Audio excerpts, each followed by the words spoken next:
അയ്യോ ചത്ത് കണ്ണ് സത്യത്തിൽ ഇവന് സ്കൂളിൽ പോകാത്ത ദിവസം എനിക്ക് വീട്ടിൽ ഒരു പണിയും നടക്കത്തില്ല. ഇവന്റെ അച്ഛൻ ജോലി ചെയ്യുന്ന സ്ഥലത്ത് പോകാൻ വേണ്ടി ശാഠ്യം പിടിച്ചു നിൽക്കുകയാണ്. കാരണം അവന്റെ അച്ഛൻ തന്നെയാണ്. ജോലിക്ക് പോകാൻ നേരത്ത് അവന്റെ അച്ഛൻ തന്നെയാണ് കുത്തിത്തിരിപ്പ് ഉണ്ടാക്കി ഇട്ടിട്ട് പോയത്. ജോലി ചെയ്യുന്ന സ്ഥലത്ത് ഒരുപാട് മീനുണ്ട്, നീ അങ്ങോട്ട് വന്നേക്കണേ എന്ന് പറഞ്ഞപ്പോൾ പിന്നെ അവന് വീട്ടിലിരിക്കാൻ തോന്നുമോ? നേരെ മീനിന്റെ തീറ്റയുമായി ഇറങ്ങി. ചൂട്ട് പിടിക്കണം, കഴിക്കണോ? അപ്പൊ അച്ഛന്റെ അടുത്ത് പോവാ. Bye bye bye.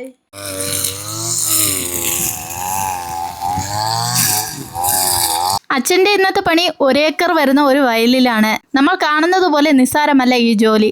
കുറച്ചു നേരം ഈ മെഷീൻ തോളിലിട്ട് നിൽക്കുന്നവർക്ക് അതിന്റെ ബുദ്ധിമുട്ട് മനസ്സിലാകത്തുള്ളൂ. അരമണിക്കൂർ ആ മെഷീനും തൂക്കി പിടിച്ച് നിൽക്കുമ്പോൾ ഷോൾഡർ നല്ല വേദനയായിരിക്കും. പരിചയമുള്ളവർക്ക് പിന്നെ അത് പ്രശ്നമില്ല.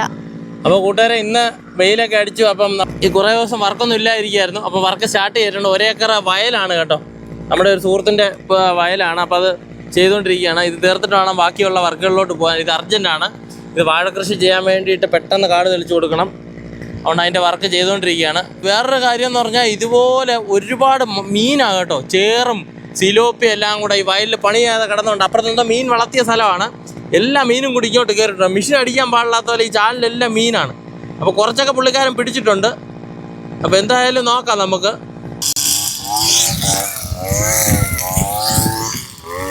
കൃഷി ആവശ്യത്തിനായി ഉപയോഗിക്കുന്ന ഒരു വയലാണ്.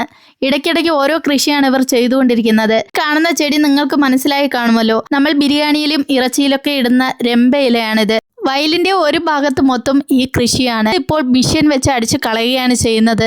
ഇതിന്റെ വില കിലോ 120 രൂപ എന്നാണ് പറഞ്ഞത്. ഇത് മാത്രമല്ല, ഒരുപാട് ആയുർവേദ ചെടികളും ഇതിനിടയിലുണ്ട്. ഈ കാണുന്നത് തിപ്പല്ലി എന്ന് പറയുന്ന ഒരു ഔഷധ സസ്യമാണ്. ഒരുപാട് ഔഷധ ഗുണങ്ങളുള്ള ഒരു സസ്യമാണ് ഈ തിപ്പല്ലി. വയലിലെ ഇടംചാലിൽ മത്സ്യകൃഷിയുമുണ്ട്. ഇത് കണ്ടിട്ട് ഇവൻ മീൻ പിടിക്കാൻ ചൂണ്ടയുമായി ഇറങ്ങി. അപ്പോൾ നമ്മൾ മീൻ പിടിക്കാണ്. ചൂണ്ടയൊക്കെ ഇട്ടിട്ടുണ്ട്. കുറേ സമയം കിടക്കണം, എന്നാലേ വരുള്ളൂ. ഇതുപോലെ ഒരുപാട് ബണ്ടുണ്ട്. ഇത് ഇവർ മീൻ വളർത്താനായിട്ട് എടുത്ത ബണ്ടുകളാണ് കേട്ടോ.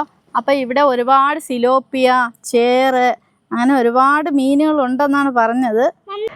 മണിക്കൂറുകൾ കുത്തിയിരുന്നിട്ടും ആശാന് ഒരു മീൻ പോലും കിട്ടിയില്ല. കിട്ടിയത് അവിടെ വന്ന ഉടമസ്ഥന്റെ മകനാണ്.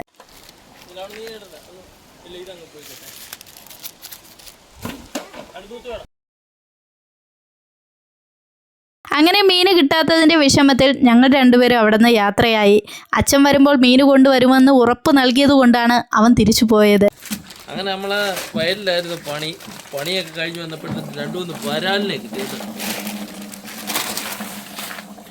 ഓ, ജീവനുണ്ട്.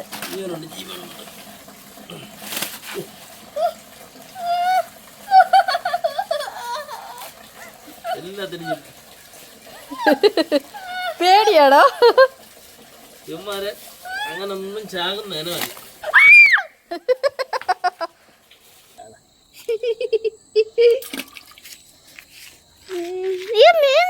അത് ചത്തുപോയി.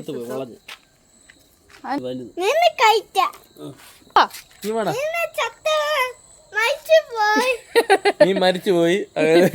മരിച്ചു പോയ തിന്നരുത്. നമുക്ക് ഫ്രൈ ഒരു ചൂണ്ടയിട്ട് പിടിച്ചതാ. അയ്യോ അയ്യോ ചത്ത് കണ്ണ്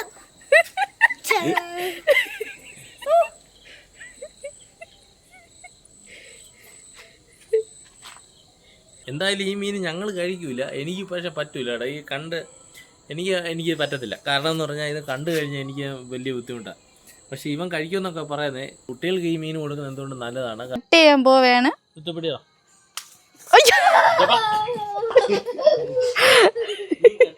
മീൻ പറന്നു പോയി.